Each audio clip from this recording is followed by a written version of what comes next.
आज बदल कसा 2014 मध्ये का होता आणि 2024 मध्ये काय आहे?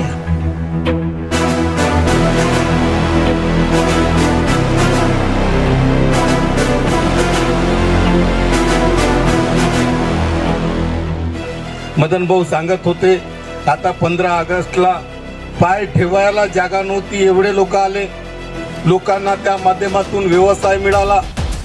आज आणखी एक आयाम त्याच्यामध्ये जुडलेला आहे. ही एक बोटिंग सुरू झाली, इथंही कित्येक लोकांना रोजगार उपलब्ध होणार आहे.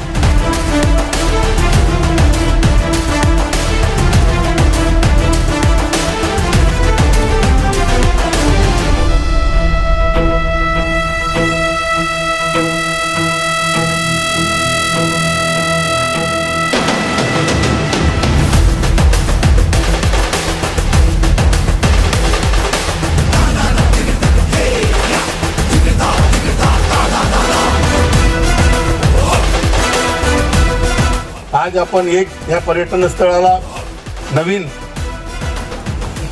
एक नौकायन सुरू केली आहे. निश्चितच त्या अनुषंगाने पर्यटनाला वाव मिळेल, लोक येतील, त्यांच्या एक आनंदात उत्साहात आणखी आपण भर देऊ. पण त्याकरिता एक विनंती राहील, मुन साहेब, सुरक्षा ठेवणं फार आवश्यक आहे.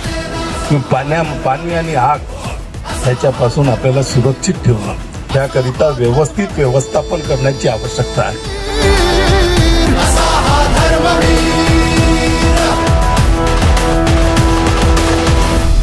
जेही पर्यटक आपल्या इथे येतील त्या पर्यटकांना आपण कमीत कमी दरामध्ये त्यांची व्यवस्था करायला पाहिजे. त्याचबरोबर चांगली व्यवस्था, चांगली सुरक्षा ही देण्याची जबाबदारी आमची वन विभागाची आहे. निश्चितच ज्या वेळेस हा प्रस्ताव घेऊन आमच्याकडे आले त्यांना गोंदिया पाटबंधारे विभागाकडून एनओसी मिळत नव्हती. त्यांचं असं होतं की आम्ही जर दिलं तर आमच्यावर येईल किंवा जर काही दुर्घटना झाली तर आम्ही जबाबदार राहणार आहोत. आम्ही म्हटलं की तुमचं काम फक्त एनओसी देण्याचे आहे, बाकीचे सर्व जे कामं आहे ते कामं फॉरेस्टवाले करणार आहेत. ते पर्यटकाची सुरक्षाच्या व्यवस्था असो, त्यांना बसण्याची व्यवस्था असो, त्यांना थांबण्याची व्यवस्था असो किंवा त्यांना आवश्यकता पडणाऱ्या ज्याही गोष्टी असतील ते फॉरेस्टवाले करणार आहेत.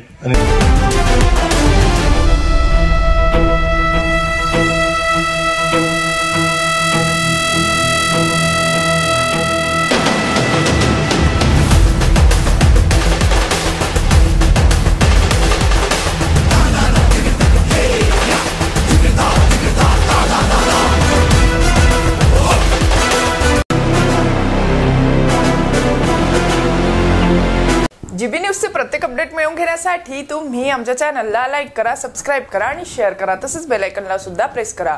आपला जिल्हा, आपली बातमी. GB news, Gondia.